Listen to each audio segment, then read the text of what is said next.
محمد ذي البيان حمدا لمن أتقانا من كاد شرنا شيخي صلى عليه الكريم. الحمد لله ha joni ko yidde andinde e yidde tindinde bandiraɓe ɓe yewtere men wiitende wattu hakkille ɗo e tele men tele bedde e gardugol obama e sawtol musidɗo mon almude dewɗo eɗen jiiɗi rokkude bandiraɓe ɓe no yetno konngol seeɗa ɓe dokka en noppi seeɗa ɓe mbawa heɗade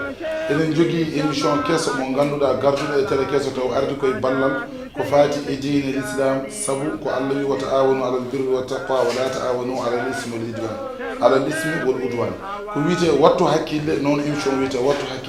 wattu hakkille noon e kala an keɗiɗo wattu hakkille ko boni hen ko jaafoɗa min wattu hakkille ko moƴƴi hen ko nanga wattu hakkille paama ko min jiiɗi ko wadde mete beltoɗon wattu hakkille min jiiɗi ko gandanma ko moƴƴinde mete kadi moƴƴinen leñol men yaara yeeso caggal ɗum yewtere men ko faati e wattu hakkille taw ko yewtere diine no musidɗo mon almudo jooɗo ɗowani on e kala altine so tawi woni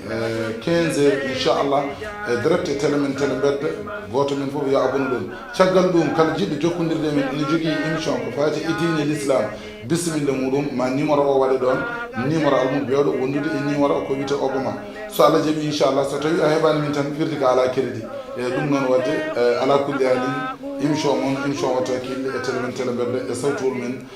musidɗo almudo bewɗo wondude e jaadirma ko obama